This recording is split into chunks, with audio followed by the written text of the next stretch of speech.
Hello students, my name is Manisha and welcome to my YouTube channel. Students, previous video में मैंने आपको chapter start करवाया था technical analysis, ठीक है, तकनीकी विश्लेषण। और इस चैप्टर के ऊपर स्टूडेंट्स मैं ऑलरेडी 3 वीडियोस मैंने ऑलरेडी अपलोड कर दी हैं अपने चैनल पर, ठीक है। तो आप स्क्रीन पर देख सकते हो कि मैंने इन वीडियोस में आपको कौन कौन से टॉपिक्स कवर करवाए हैं, ठीक है। तो अगर आप सभी ने अभी तक ये वीडियोस नहीं देखी हैं तो आप इन वीडियोस को इस वीडियो से पहले जाके देखिए। वो इसलिए जिससे कि आपका इस चैप्टर का बेसिक जो है क्लियर हो जाए और जो टॉपिक्स मैंने आपको स्टार्टिंग में करवाए हैं वो आप जो है अच्छे से कवर कर पाओ, ठीक है। तो इन वीडियोस का मैं लिंक आपको इसी वीडियो के डिस्क्रिप्शन बॉक्स में और ऊपर वीडियो के आई बटन में दे दूंगी, ठीक है। आप वहां से इन वीडियोस को देख लीजिएगा, ठीक है। तो आज है स्टूडेंट्स हमारा पार्ट 4 है टेक्निकल एनालिसिस का, ठीक है। तो आज का जो हमारा टॉपिक है वो है शॉर्ट सेलिंग, ठीक है। शॉर्ट सेलिंग थ्योरी, जिसको हम हिंदी में क्या बोलते हैं, अल्पकालीन विक्रय सिद्धांत, ठीक है। तो अब देखो शॉर्ट सेलिंग थ्योरी में हम क्या करते हैं बेसिकली, ठीक है। तो सबसे पहले हमें समझना होगा कि शॉर्ट सेलिंग हमारे पास क्या होती है, ठीक है। तो शॉर्ट सेलिंग में स्टूडेंट्स उन शेयर्स को हम सेल करते हैं जिनके हम ओनर नहीं होते, ठीक है। क्या बोला मैंने कि शॉर्ट सेलिंग में हम उन शेयर्स को सेल करते हैं, उन शेयर्स को हम बेचते हैं जिनके हम ओनर नहीं होते, जिनके हम मालिक नहीं होते, ठीक है। तो आपको अब मैं एग्जाम्पल के थ्रू समझाती हूँ, ठीक है।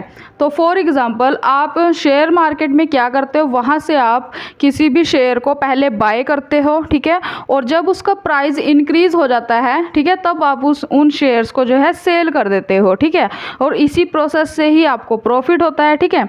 लेकिन जो शॉर्ट सेलिंग होती है स्टूडेंट्स, उसमें ऐसा नहीं होता। उसमें हम क्या करते हैं, पहले हम उसमें शेयर्स को सेल करते हैं, उसके बाद जब शेयर्स के प्राइजेस जो है कम हो जाते हैं फिर हम उनको बाय करते हैं, ठीक है।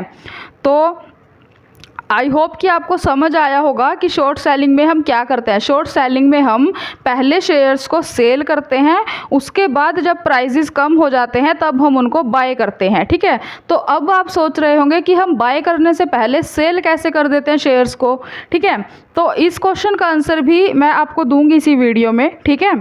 तो इसमें हम क्या करते हैं, हम जो है ब्रोकर्स से, ठीक है, जो इन्वेस्टर्स होते हैं, ठीक है, जो शॉर्ट सेलर्स होते हैं, वो क्या करते हैं, ब्रोकर से कुछ शेयर्स जो है किसी फिक्स टाइम पीरियड के लिए उधार लेते हैं, ठीक है। मतलब कि जो भी शॉर्ट सेलिंग करते हैं, इन्वेस्टर्स करते हैं, ठीक है, वो क्या करते हैं, वो ब्रोकर से किसी भी कंपनी के शेयर्स को उधार ले लेते हैं किसी फिक्स टाइम पीरियड के लिए, ठीक है। और उसी फिक्स टाइम पीरियड में जो इन्वेस्टर्स होते हैं उनको वो ब्रोकर्स को वापस करने होते हैं, ठीक है। तो इसी प्रोसेस से ही जो है उनको बेनिफिट होता है, ठीक है। इन्वेस्टर को इसी प्रोसेस से ही प्रॉफिट होता है, ठीक है। तो वो कैसे, अब मैं आपको एक और एग्जांपल इसमें देती हूँ, ठीक है, प्रैक्टिकल एग्जांपल है, ठीक है। तो फॉर एग्जांपल आपने क्या किया, आपने ब्रोकर से किसी कंपनी के 500 शेयर्स को उधार लिया किसी फिक्स टाइम पीरियड के लिए, ठीक है ना। तो 1 साल भी हो सकता है टाइम पीरियड, वो 2 साल भी हो सकता है, ठीक है। तो जिसमें क्या हुआ, एक शेयर का प्राइस था 100 रुपये, ठीक है। ध्यान से सुनना, मैंने क्या बोला कि किसी एक कंपनी के 500 शेयर उधार लिए ब्रोकर से और एक शेयर का प्राइस था 100 रुपये, ठीक है। तो 100 रुपये के हिसाब से 500 शेयर परचेज किए तो टोटल कितनी अमाउंट पे की, 50,000, ठीक है। तो इन्वेस्टर ने क्या किया, उसने 50,000 की सेलिंग की, ठीक है। उसने 50,000 रुपये के शेयर्स जो हैं ब्रोकर से उधार लेके सेल कर दिए, ठीक है। तो अब उसने क्या वेट किया कि शेयर्स का जो प्राइस है, हाँ जी, तो जो इन्वेस्टर है उसने क्या किया कि जब शेयर्स का प्राइस कम हो जाएगा तब वो शेयर्स को बाय करेगा, क्योंकि उसे वो शेयर फिक्स टाइम पीरियड में ब्रोकर को वापस करने हैं, ठीक है। तो फॉर एग्जांपल जो शेयर्स का प्राइस था पहले 100 रुपये था एक शेयर का, उसके बाद प्राइस हो गया कम, ठीक है। 100 रुपये से 90 रुपये जो है एक शेयर का प्राइस हो गया, ठीक है। तो इन्वेस्टर ने क्या किया, उसने 90 रुपये के हिसाब से 500 शेयर्स को परचेज़ किया, कितने रुपए में, 45,000 रुपये में, ठीक है। तो अब ध्यान से इसमें देखना डिफरेंस कि जो पर्सन था, इन्वेस्टर था, उसने 50,000 की तो सेलिंग की, 50,000 रुपये के उसने शेयर्स जो हैं सेल किए, बेचे, ठीक है। लेकिन वही शेयर्स उसने 45,000 के खरीदे, ठीक है।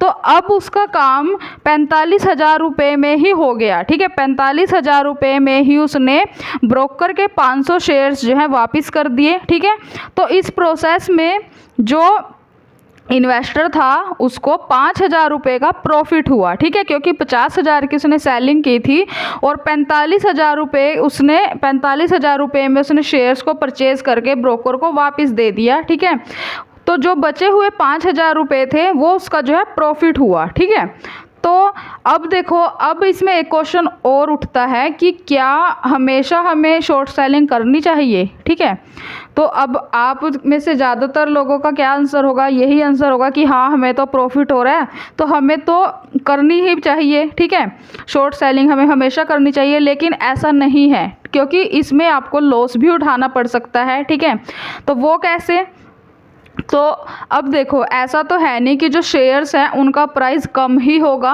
वो बढ़ भी तो सकता है ना। ठीक है, क्योंकि ये तो कहीं पे लिखा ही नहीं है कि हमेशा जो शेयर का प्राइस है वो कम ही होगा। ठीक है, तो अब आप देखो कि आप मानो कि यहाँ पे जो शेयर का प्राइस था, एक शेयर का प्राइस था वो 90 रुपये की जगह 110 रुपये हो गया।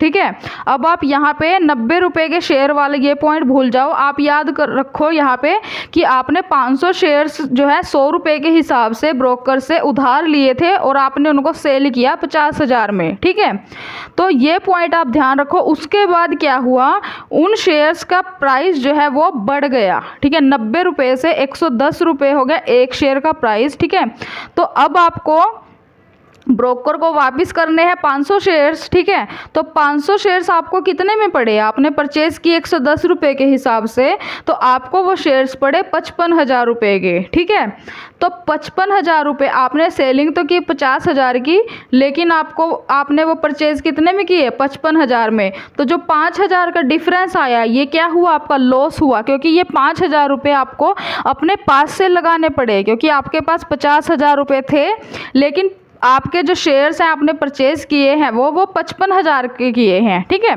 तो यहाँ पे आपको लॉस हुआ। ठीक है, तो कहने का मतलब यही है कि हमेशा शॉर्ट सेलिंग करना फ़ायदेमंद नहीं होता। ठीक है, और जो ये शॉर्ट सेलिंग होती है स्टूडेंट्स, ये एक अननेचुरल टेक्निक होती है जिसे हर कोई जो नॉर्मल इन्वेस्टर है वो इसको इतनी आसानी से समझ नहीं सकता। ठीक है, हाँ ऐसा है कि जो इन्वेस्टर जो है काफ़ी टाइम से जो है मार्केट में काम कर रहे हैं, ठीक है, सेलिंग परचेजिंग कर रहे हैं, उनको नॉलेज है अच्छी इन्वेस्टमेंट की। ठीक है, तो वो इसको समझ सकते हैं और इसका यूज़ जो है कर सकते हैं। ठीक है, तो इसमें जो स्टूडेंट्स जो शॉर्ट सेलिंग होती है हमारे पास, और अगर हमें लॉन्ग टाइम के लिए शॉर्ट सेलिंग करनी हो तो वो इंट्राडे ट्रेडिंग या फिर डेरिवेटिव्स, इन्हीं दोनों में ही पॉसिबल होती है। ठीक है, तो यही थी स्टूडेंट्स हमारे पास शॉर्ट सेलिंग। ठीक है, शॉर्ट सेलिंग थ्योरी में, ठीक है, आपको बेसिकली यही समझाया गया है। ठीक है, तो इसमें स्टूडेंट्स यहाँ पे कुछ आपको और पॉइंट्स भी दिए हुए हैं। ठीक है, कि अगर हम ज़्यादा शॉर्ट सेलिंग करते हैं, ठीक है, अगर हम ज़्यादा शॉर्ट सेलिंग करते हैं तो इससे जो फ्यूचर के स्टॉक प्राइसेस होंगे उनको जो है ज़्यादा अफेक्ट कर पाएंगे हम। ठीक है, लेकिन अगर शॉर्ट सेलिंग कम की जाती है तो वो फ्यूचर के जो स्टॉक प्राइसेस होते हैं उसको कम अफेक्ट कर पाते हैं। ठीक है, ध्यान से सुनना, मैंने क्या बोला कि अगर शॉर्ट सेलिंग को ज़्यादा करते हैं, ठीक है, ज़्यादा क्वांटिटी में करते हैं तो वो फ्यूचर के स्टॉक प्राइसेस को ज़्यादा अफेक्ट कर पाते हैं, लेकिन अगर कम करते हैं शॉर्ट सेलिंग हम तो वो फ्यूचर के स्टॉक प्राइसेस को कम अफेक्ट कर पाते हैं। ठीक है, इसमें आपको स्टूडेंट्स एक यहाँ पे फॉर्मूला दिया हुआ है शॉर्ट इंटरेस्ट रेशो का। ठीक है, तो ये किसके इक्वल होती है, शॉर्ट इंटरेस्ट पोजीशन डिवाइड करेंगे उसको एवरेज डेली ट्रेडिंग वॉल्यूम से। ठीक है, तो यहाँ पे मैं इतना आपको प्रैक्टिकल नहीं करवा रही हूँ, ये सिर्फ मैंने आपको एग्जाम्पल दिया है समझाने के लिए। ठीक है, तो आप अगर चाहो तो अगर आपके फॉर्मूला याद हो सकता है तो आप इसको एग्ज़ाम में लिख सकते हो, ये और भी अच्छी बात है। ठीक है, लेकिन अगर नहीं भी हो रहा तो इसमें भी कोई प्रॉब्लम नहीं है। ठीक है, तो ये थी स्टूडेंट्स हमारी आज की वीडियो। ठीक है, आई होप कि आज की वीडियो में आपको शॉर्ट सेलिंग थ्योरी के बारे में कोई भी कन्फ्यूज़न नहीं रहा होगा, लेकिन फिर भी अगर आपको कोई भी डाउट है इस वीडियो में तो आप मुझे इसी वीडियो के कमेंट सेक्शन में पूछ सकते हो। ठीक है, तो आई होप कि आज की वीडियो आपके लिए यूज़फुल रही होगी और आपको शॉर्ट सेलिंग थ्योरी जो है बहुत अच्छे से समझ आ गई होगी। ठीक है, तो अगर आपको ये वीडियो पसंद आई हो तो आप इस वीडियो को लाइक और शेयर ज़रूर कर दीजिएगा और चैनल को सब्सक्राइब करके बेल नोटिफिकेशन को ऑन करके ऑल के ऊपर क्लिक ज़रूर कर दीजिएगा। तो स्टूडेंट्स मिलते हैं हम नेक्स्ट वीडियो में, ठीक है, जिसमें हम इसी चैप्टर का नेक्स्ट टॉपिक कवर करेंगे। ठीक है, एंड तब तक थैंक यू सो मच।